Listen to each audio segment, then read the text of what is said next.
प्रिय श्रोताओं, आज जो विषय मैंने लिया है उसका शीर्षक है बेरोजगारी एक अभिशाप है।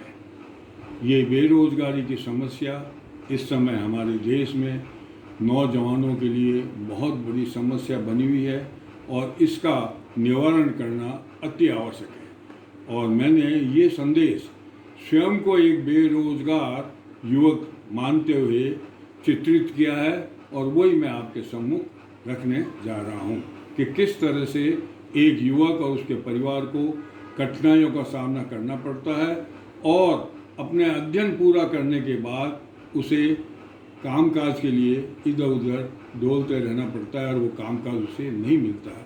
इसलिए ये समस्या बहुत ही जटिल और देश के लिए खतरनाक है और वो मैंने इस तरह चित्रित किया है।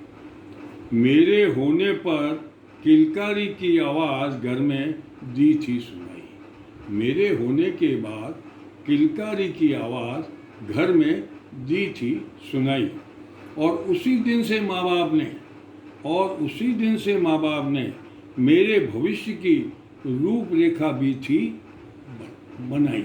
और उसी दिन से मेरे माँ बाप ने मेरे भविष्य की रूपरेखा भी थी बनाई।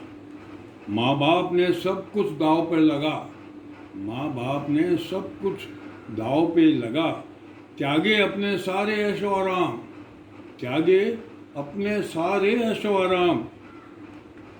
मेरी अच्छी हो पढ़ाई। मेरी अच्छी हो पढ़ाई। इसके लिए पाठशाला ने जो भी शुल्क मांगा दिए उन्हें मुंह मांगे दाम। इसके लिए पाठशाला ने जो भी शुल्क मांगा दिए उन्हें मुंह मांगे दाम। मैं समझ रहा था उनके द्वारा किए गए सारे कार्यकलापों को। मैं समझ रहा था उनके द्वारा किए गए सारे कार्यकलापों को। इसीलिए खूब मन लगाकर मैंने पढ़ाई की। इसीलिए खूब मन लगाकर मैंने पढ़ाई की ताकि मैं पूरे कर सकूं उनके ख्वाबों को। ताकि मैं पूरे कर सकूं उनके ख्वाबों को। वह दिन भी आया जब पूर्ण हुई पढ़ाई। वह दिन भी आया जब पूर्ण हुई पढ़ाई और अच्छे अंकों के साथ सफलता भी मैंने पाई। और अच्छे अंकों के साथ सफलता भी मैंने पाई। पर उसके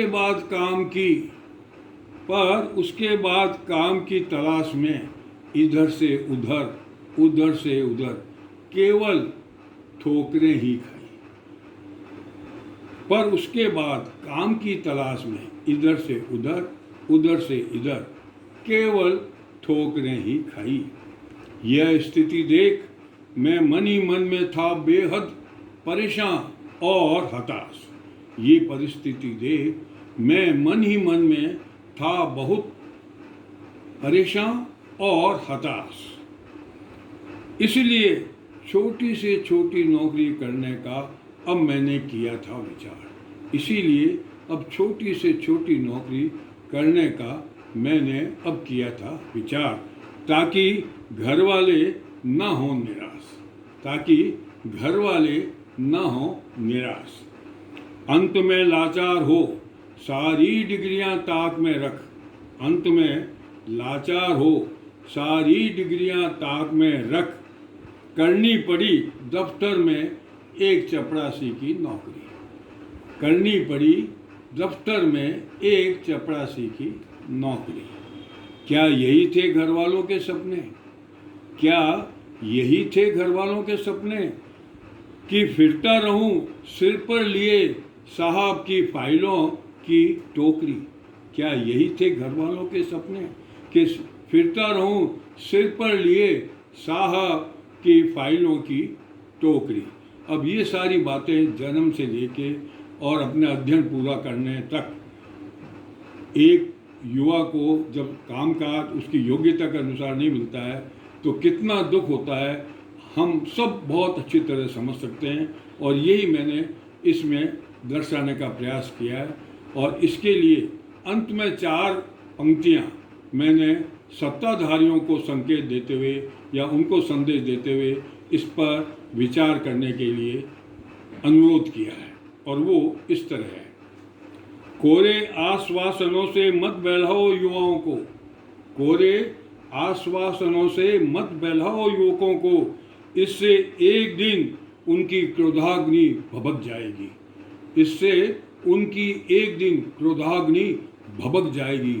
और जिस दिन ऐसा होगा मान कर चलो, और जिस दिन ऐसा होगा मान कर चलो, बहुत कुछ की हुई तरक्की स्वतः भस्म हो जाएगी। जिस दिन ऐसा हुआ मान कर चलो, बहुत सारी की हुई तरक्की स्वतः भस्म हो जाएगी।